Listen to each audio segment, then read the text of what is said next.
Hello, my name is Peace Hyde and this is My Worst Day on Forbes Africa TV. My guest today is Tom Ilube. He is the founder and CEO of Crossword Cybersecurity. He is also a non-executive director of the BBC and sits on the Royal Bank of Scotland's Technology Advisory Board.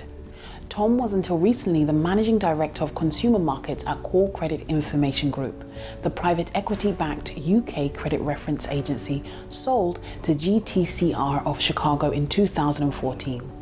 Whilst at Core Credit, Tom founded Nodl, a credit reporting service that eventually grew to 4 million users and was acquired by US-based Credit Karma in 2018. Prior to Core Credit, Tom founded and was CEO of Garlic, a venture capital-backed identity protection company sold to Experian in 2011. His earlier career included positions at Goldman Sachs, PricewaterhouseCoopers, Capgemini, and the London Stock Exchange.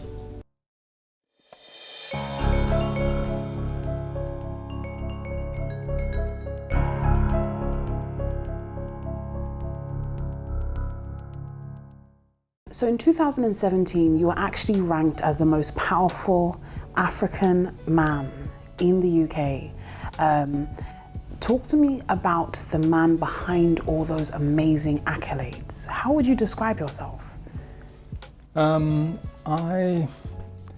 It was an interesting accolade to receive. I was very proud to receive it. But I have to say, when I went home and told my wife that they said I'm the most powerful black person in the UK, or the most influential black person in the UK, she said, are you sure? she said, you're not even the most powerful black person in this house. Oh. So it sort of brought me down to earth quite a bit, and in fact I'm fairly down to earth anyway. Yes. Yeah, I do what I do. I build businesses, I do my charity things and so forth. And if from time to time people find it useful, inspirational to think about who I am and what I do, then I'm perfectly comfortable with that. Now, you've had a somewhat unconventional journey to become a very successful technology entrepreneur and also a huge education philanthropist. Can you talk to me a bit about that journey in the tech space, first of all? So I got involved in technology, I suppose, when I was doing physics at university. I studied physics at the University of Benin in Nigeria, and there was apparently a computer in a building. We never actually saw the computer. So you would do computer science and you would write your programs on paper and submit them to someone, and then he would take them away and bring them back the next day and say your program was no good or your program was fine. We never really found out whether there was actually a computer in the building, but when I came back to the UK after that, I got involved in computing. I started writing software, worked for British Airways, for the London Stock Exchange, PricewaterhouseCoopers, Goldman Sachs. I had quite a corporate career for the first part of my career, and then I became entrepreneurial and started creating companies. What was it that spurred that switch from corporate powerhouse to entrepreneur, especially in the startup space for technology? Yeah, I think I had always had an entrepreneurial streak, I think. Even when I was at university, I was doing one or two entrepreneurial things. So I suppose there was always that element there. But when I started in my career, I wanted to, in some sense, prove myself and to other people that I could be successful in corporate life. And that sort of led me down the path of looking for very prominent companies, trying to get the jobs, trying to be part of them. I had 16 interviews to get the job at Goldman Sachs. But after a couple of years in that role, I reached a point where I thought, this isn't working for me, this isn't where I want to be, and I want to start to create my own places, and that sort of led me into the entrepreneurial life. Right, and what was your original vision when you decided to go into entrepreneurship? What was the vision? What were you hoping to achieve? When I start companies, and I've been involved in starting a number of companies now, I don't always start from a commitment more than a particular vision. I start from a commitment that I'm going to create a company. In fact, I do this every time. I get an office, I get a small office, I get a flip chart, I sit down and I say, I'm going to create a company. At that stage, I don't know what the company is, I don't know what it's going to do, but I've just absolutely decided I'm going to make that happen. And then having put myself in that position, I start to think of ideas, I brainstorm things, and gradually a vision, a mission emerges, and then I pull things together to make them happen. In terms of your philanthropic work, is that the same approach that you had? Because it was quite a unique model. Yeah. What was the vision behind it, and was there a vision behind it, in fact? Yeah, there was a vision behind it, and it actually started a long time ago. So I decided, actually, I can tell you when the spark of the idea started. When I got married, for our honeymoon, I took my wife to a mathematical research institute, which was a bit of a surprise, to be honest. A little bit. And, and not the usual honeymoon destination. No. It was called the Santa Fe Institute in New Mexico in the States. And it was the Center for the Study of Complexity Theory and Chaos Theory. And at the heart of that theory is the idea that small changes can have huge impacts. Sometimes they talk about a butterfly flapping its wings can cause a tornado in another part of the world. And in a way, that's at the heart of my philanthropy, the idea that if you want to make big changes on the continent of Africa or anywhere else, you don't necessarily need to do huge things. You need to do the right things, and you need to do them in quite a special and unique way. And then you need to create space for the ripples to go out across the continent and affect change.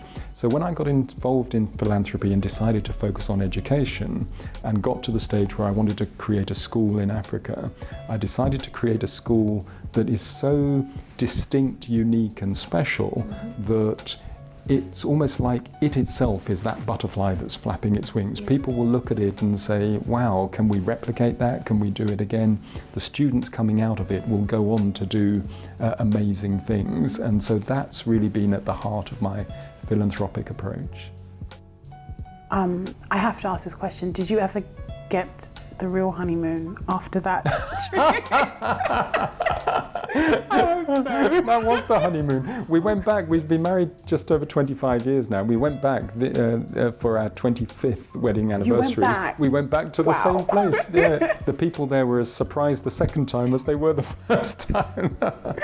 Amazing. So from Founding Noddle, which was sold to Karma, and then Garlic, which was sold to Experian, talk to me about the UK startup scene, and how do you see the industry developing in the next couple of years? So my approach to being an entrepreneur, I'm an early stage entrepreneur. I realized quite early on that the part of being an entrepreneur that I like is the challenge of having a blank sheet of paper and trying to think about how to create a company. What's the brand going to be? What's the product going to be? How can I attract people to come and work for it? How can I bring the whole thing to life and launch it into the market? I like those early years. I'm not necessarily the person that's going to then run that company for the 20 years of its life. I used to think that as an entrepreneur, you almost had an obligation to run the company throughout its life. But what I realized is that you don't really. It's just a matter of choice. You decide how you want to play as an entrepreneur. Are you better at the early stage? Are you better at the scale stage when you're trying to grow it into a massive enterprise? I'm definitely better at the early stage. So companies like Garlic, companies like launching Noddle, like Crossword that I've created now and run. These are all companies that I've started with a blank sheet of paper and started to create. The UK technology startup scene is very robust at the moment. There's a lot going on, there's a lot of money available, a lot of ideas. There are a lot of young people getting involved and leaving big companies or coming out of university and creating new companies from scratch. So there's a lot of competition for investment, a lot of competition for talent, but it's a really, really vibrant time. And I think over the next few years, particularly around artificial intelligence, around the things to do with the fourth industrial revolution, robotics and so forth, the UK is going to be very prominent in that area. And I think African countries need to really engage with those areas as well. You know, I really need to see, I'd love to see, you know, investment going into AI in Africa, investment going into robotics in Africa on a significant scale, because it's so important.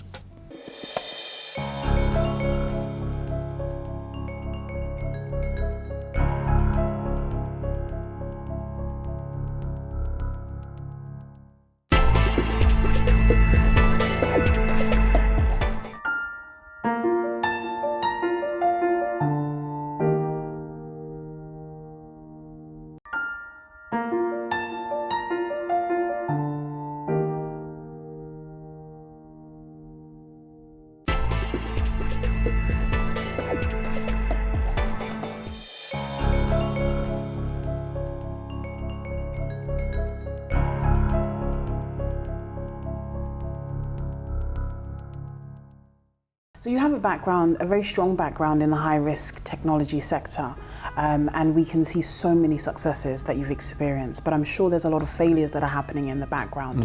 What would you say would have been your worst day in business so far?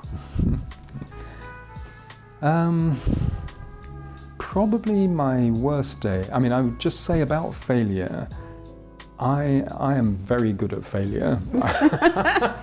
I fail all the time, and then I bounce back. You know, when you're a startup guy and you need to raise money for your business, for example, or when I need to raise money for my businesses, I will pitch to investors over and over again. You know, I will pitch 50 times to investors before just one of them says yes. So you get really good at being knocked back over and over again. When I was applying for jobs, my first job was at British Airways. And the reason why my first job was at British Airways was because it began with the letter B, because I had applied to every company in the UK that had computing power that began with the letter A, and they had all said no. And then I started on the Bs, and British Airways gave me a job. Right. Hundreds of companies I applied for.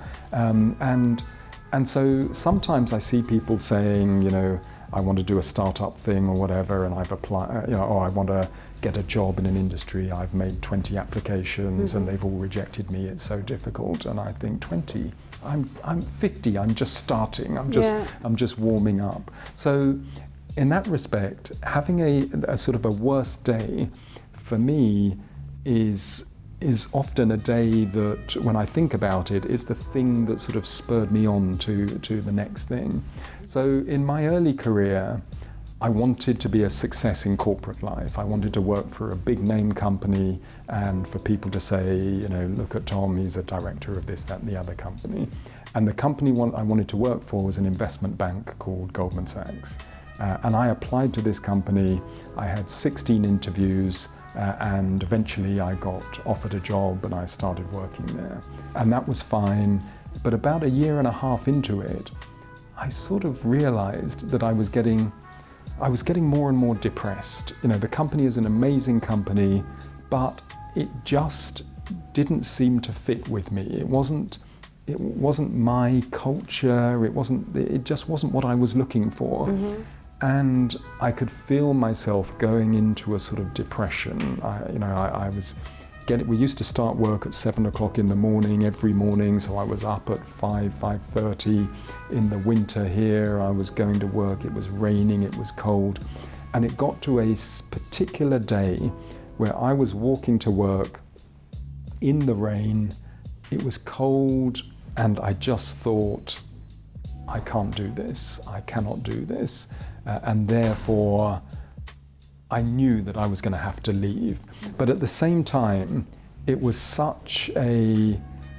felt like such a disaster. It felt like my whole corporate career had come crashing to an end, because not any problem with the company, but because I came to the realization that this just wasn't the company for me. And nonetheless, at that moment, sort of standing there in the rain at about 6:30 in the morning, still dark, I just thought, my career's over. I don't know where I go from here. And that was probably the worst day. Why did you feel that morning? What made that morning different from any other morning?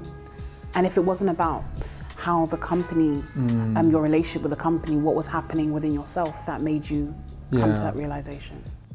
I think that was the thing. I think it was coming to that realization. I don't think there was a specific thing. So there wasn't a specific event. It wasn't that someone had said something to me or whatever. It was just a build-up of almost, am I being authentic to myself? I enjoyed being, people used to introduce me, back then, not many black people worked for Goldman Sachs. It was quite rare in London. At the time, I think there were basically 3 of us in the whole organisation in London. People sometimes used to introduce me as, this is Tom, he works for Goldman's, as if the words he works for Goldman's were my surname. And so I was almost identified as this person that worked for Goldman's. It was like I was carrying a whole community with me, and I felt a sense of responsibility. I couldn't let people down. They were so proud of me working there. I couldn't let people down. And I suppose what happened is when I got to that moment, I realized I was going to let people down because I couldn't do this anymore. It wasn't right for me. I was going to walk away from it. I didn't know what I was going to do next, but in doing that, I was going to let a whole load of people down. And I think that's what was so sort of crushing about that moment. I think one of the things that I noticed when you're describing that transitional moment was the idea of letting such a prestigious name that almost defined who you were, and removing yourself out of that huge shadow. Yeah. Did you actually have any idea of who you were once you removed that he works at Goldman Sachs section of your name? Yeah. It was interesting. So the same people who were quite shocked that I had left, for the first year afterwards, they would introduce me as, this is Tom, he used to work at... So I became used to work at Goldman's instead of works at Goldman's. And I found that quite interesting, but it took some time to start to become me. This is Tom Ilube, this is who I am, and sort of shake off all of that stuff. And I see a lot of it with young people. They worry about what university they're going to go to and has it got the right name. They worry about, are they going to be a doctor, a lawyer, etc. And often what they're doing, and what I was doing, is carrying other people's expectations. And I think it took me, a year or more to sort of step away from that and start to create my own expectations for myself and start to define my own path, my own story, that wasn't defined by trying to impress other people. And it was very liberating. So actually, after that moment, it really opened up my entrepreneurial career, and everything I suppose I'm known for and have achieved, both financially and personally, and my ability to do my charity work and so forth, has come after that moment of realization and allowing myself to be who I was, rather than to worry about other people's expectations. I mean, what were the short-term steps that you took from that moment to create the person you are today? Yeah, so I suppose when I make those sorts of decisions, I separate the decision, which is absolutely clear, from the action. So sometimes you have some people that say, right, I've made this decision, I'm going to resign tomorrow. Yeah. I'm not like that. I say, right, I've made this decision, I'm going to resign in 6 months' time. I'm going to plan. Now I'm going to plan. So I am good at making a decision that I'm absolutely committed to, and then planning a strategy to get there. Right. And sometimes you hear people saying, well, if you've really made a decision, you would do this straight away. And I say, no, that's not how you play.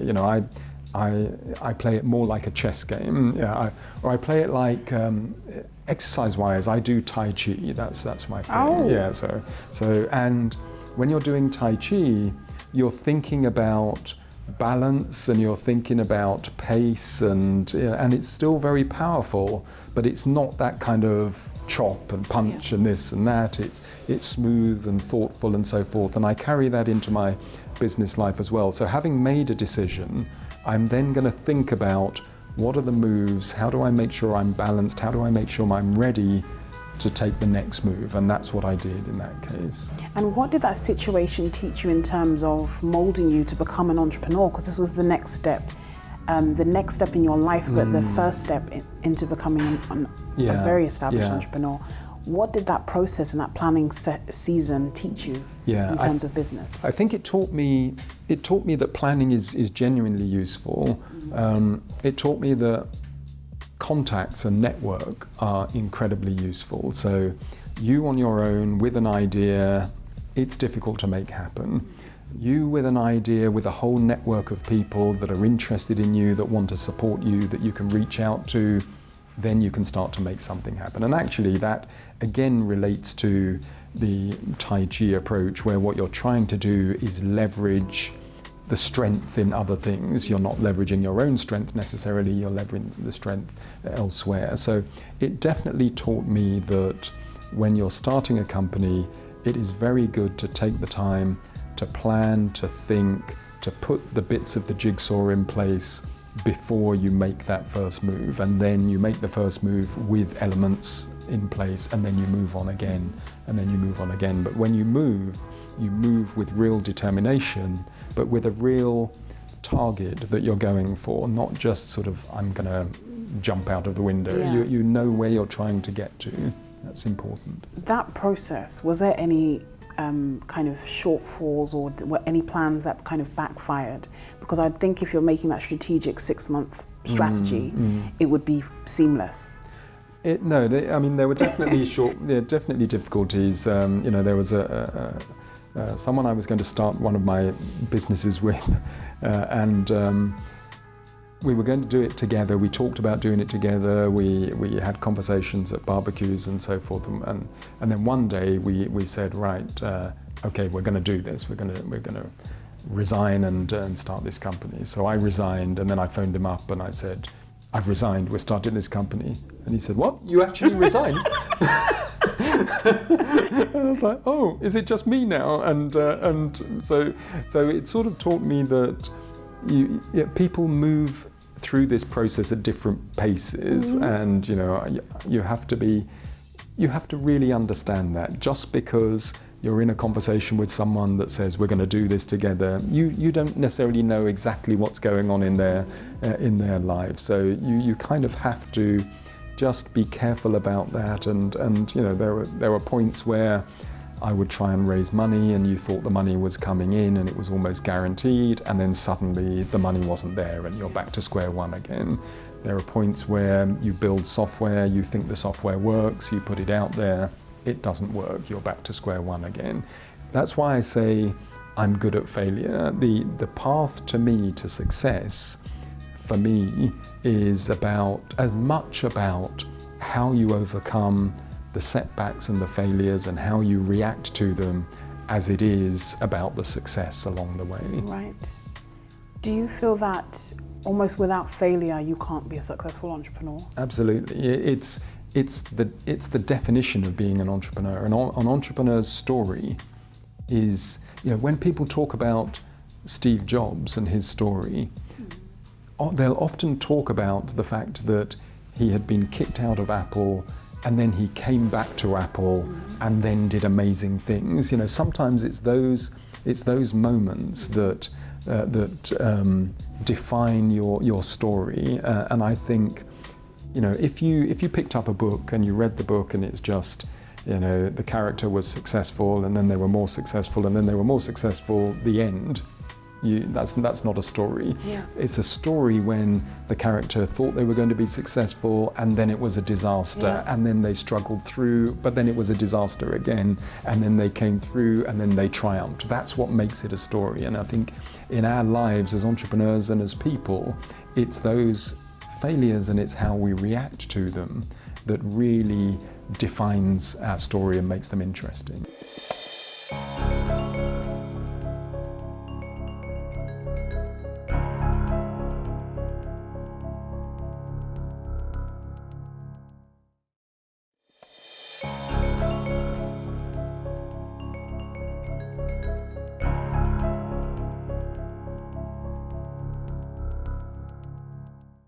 So there you have it, a corporate executive who had enough of the 9-to-5 rat race to making the leap as a tech mogul.